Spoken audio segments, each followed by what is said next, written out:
Right Neelima, గతంలో అంటే జగన్మోహన్ రెడ్డి అధికారంలో ఉన్నప్పుడు ఆయనకు అనుయాయులు కావచ్చు, ఆయన కంపెనీలో పెట్టుబడులు పెట్టుకున్నటువంటి వాళ్ళు కావచ్చు, లేదంటే ఆయనకు మేళ్లు చేసేవాళ్ళు కావచ్చు, వీళ్ళందరికీ క్విట్ ప్రేకో పద్ధతిలో అంటే వాళ్ళకు ఏదో ఒకటి మేలు చేయడం, వాళ్ళ ద్వారా లబ్ధి పొందడం, ఈ విధంగా జరిగేది ఒక అరాచకమైనటువంటి కార్యక్రమం ఒకటి జరిగింది. దానికి సంబంధించి ఇప్పుడిప్పుడే వార్తలు వస్తున్న పరిస్థితి. ఒక ముంబైకి చెందినటువంటి నటి, ఆమెకు సంబంధించి ఆమె గతంలో కేసు పెట్టింది.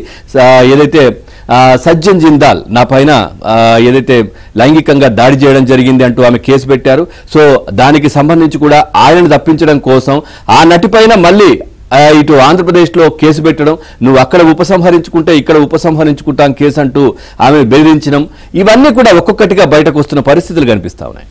చూద్దాం అసలు ఏం జరిగిందో. Sajjan Jindal JSW steels managing director, దేశంలోని అగ్రశ్రేణి పారిశ్రామికవేత్తల్లో ఒకరు. అలాంటి ప్రముఖుడిపై గత ఏడాది ముంబైకి చెందిన ఒక నటి రేప్ కేసు పెట్టింది. అప్పట్లో ఇదో సంచలనం. అయితే కొద్ది రోజులకే అదే నటి సజ్జన్ జిందాల్ పై కేసును వాపసు తీసుకుంది. కేసు పెట్టడానికి వాపసు తీసుకోవడానికి మధ్య విజయవాడ కేంద్రంగా ఒక భారీ సెటిల్మెంట్ నడిచింది. అక్కడ బాధితురాలిగా సజ్జన్ జిందాల్ పై కేసు పెట్టిన ముంబై నటిని ఇక్కడ నిందితురాలిగా చేర్చి ఒక కేసు పెట్టారు. ఆమె తల్లిదండ్రులను అరెస్ట్ చేసి నెలకు పైగా జైల్లో ఉంచారు. ఇక్కడ బెయిల్పై విడుదలైన తర్వాత అక్కడ సజ్జన్ జిందాల్పై పెట్టిన రేప్ కేసును ఆమె ఉపసంహరించుకున్నారు. వెరసి జిందాల్కు రక్షించేందుకు అప్పటి ప్రభుత్వ పెద్దలే రంగంలోకి దిగి ముంబై నటిపై కేసు పెట్టి ఆమెను అరెస్ట్ చేయించి బెదిరించినట్లు అనుమానాలు వ్యక్తమవుతున్నాయి.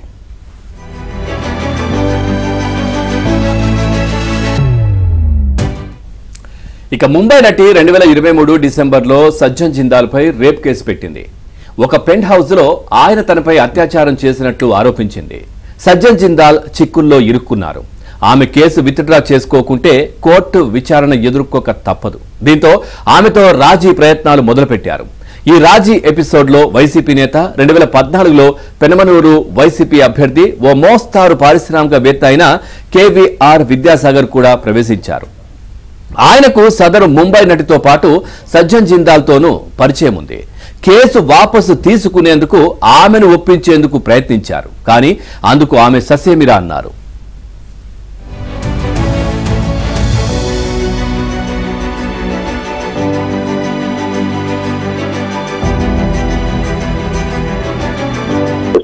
కేసులు పెట్టి ఇబ్బంది పెట్టి అన్ని విధాలుగా చిత్రహింసలకు గురి చేశారు. కానీ తాజాగా ఒక నటి విషయం వెలుగులోకి వచ్చిన వైరం మాత్రం సర్వత్రా ఆశ్చర్యపోయేలా విస్తుపోయేలా ఉంది.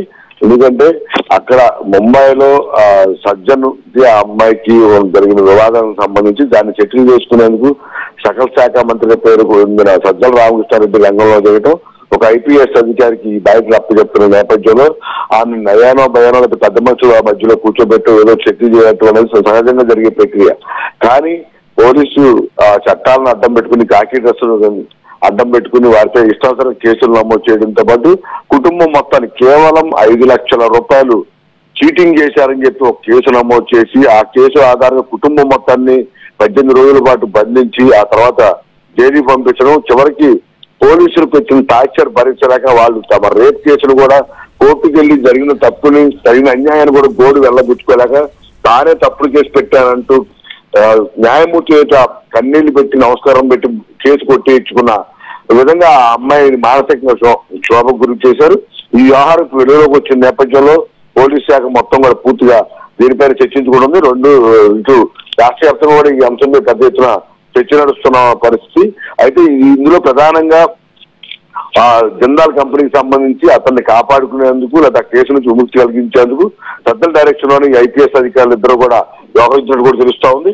మొత్తం పోలీసులు మొత్తం కూడా కేవలం ఇక్కడ ఎన్నెన్నో నోరాలు, దారుణాలు జరిగినా, రేపులు జరిగినా కూడా మహిళల అదృశ్యమైన పట్టించుకోని పోలీసులు 5 లక్షల కేసు కోసం ఇక్కడ నుంచి ఆగమేఘాల మీద ముంబై వెళ్లి కుటుంబం మొత్తాన్ని తీసుకురావడం ఇక్కడ ట్విస్ట్.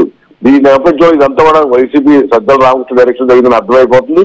ఆ కేసు నుంచి విముక్తి కలిగించేందుకు ఈ రోజు 5 లక్షల కేసులు తెరపైకి తీసుకొచ్చి తాము తప్పు చేయలేదని, ఆ తప్పులు కప్పిపుచ్చినందుకు పోలీసులు విశ్వ ప్రయత్నాలు చేస్తున్నట్టు కూడా అర్థమవుతుంది.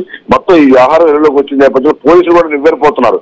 ఒక IPS, ఎందుకంటే IAS, IPS ఇద్దరు కూడా సమాజానికి ఎంతో ఉపయోగకరమైన సేవలు అందించే విధంగా ఒక గౌరవప్రదమైన హోదా కల్పించింది మన చట్టాలు, రాజ్యాంగం కూడా.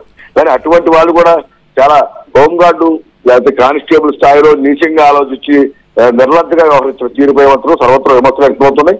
ఇటువంటి వారిపై పూర్తి స్థాయిలో విచారణ చేసి వారి తప్పు వారి పాత్ర ఎంతవరకు ఉందని నిర్ధారించి వారిపై కఠిన చర్యలు తీసుకుంటే మరోసారి ఈ పోలీస్ జాకీటర్స్ అడ్డం పెట్టుకుని ఈ తరహా ఇంత ఘోరంగా నీచంగా ఒక అమ్మాయి జీవితంతో ఆటలాడుకున్న వైనంపై కూడా మరోసారి ఎవరు ఆ విధంగా చేసే విధంగా ఉండకూడదు అనే విధంగా శిక్షలు కూడా ఉండాలని కూడా చాలా మంది అభిప్రాయపడతారు. దీనికి సంబంధించి ఇప్పటికే కూటమి ప్రభుత్వంలో ఈ కేసులో ఒత్తిడి పెరుగుతుంది. ఇటు హోంమంత్రి, ముఖ్యమంత్రి చంద్రబాబు, డిప్యూటీ సీఎం హోగా వంటి వారిని కూడా చాలా మహిళా సంఘాలు కావచ్చు, ప్రజా సంఘాలు కావచ్చు కలిసి దీనిలో విజ్ఞప్తి చేస్తా ఉన్నాయి. ఎవరైతే ఈ మొత్తం ఈ పాత్రదారులు సూత్రధారులు ఉన్నారో ఈ వ్యవహారం మొత్తం మీద ఆ అమ్మాయి జీవితాన్ని నాశనం చేయడానికి ఎంతమంది అయితే కారణంలో వారందరితో కఠిన చర్యలు తీసుకోవాలని కూడా డిమాండ్ చేస్తా ఉన్నారు. మరి ఈ కేసుకు సంబంధించి విజయవాడ పోలీస్ కమిషనర్ ప్రశ్నిస్తే తమకు ఎటువంటి బాధితురాల నుంచి కానీ బాధిత కుటుంబం నుంచి కానీ ఎటువంటి ఫిర్యాదు రానందువల్ల తాము ఈ కేసుకు సంబంధించి ముందుకు వెళ్ళలేకపోతున్నాం కూడా ఇటీవల మనం మీడియాతో చెప్పడం జరిగింది. ఈ నేపథ్యంలో దీన్ని సుమోటాగా సేకరించి దర్యాప్తు చేస్తారా అయితే బాధితులు తీసుకొచ్చి ఫిర్యాదు చేస్తారా అంతటితో చర్చ నడుస్తుంది. మొత్తం మీద ఈ కేసు సంచలనంగా మారిన నేపథ్యంలో ప్రభుత్వం కూడా సీరియస్ గా తీసుకుని ఇటువంటి వారిపై శిక్షలు పడే విధంగా చర్యలు తీసుకుంటేనే మరోసారి ఈ ఘటన పునరావృతం కావాలని అందరూ భావిస్తున్నారు. Pawan, thank you Prasad, thanks for the updates.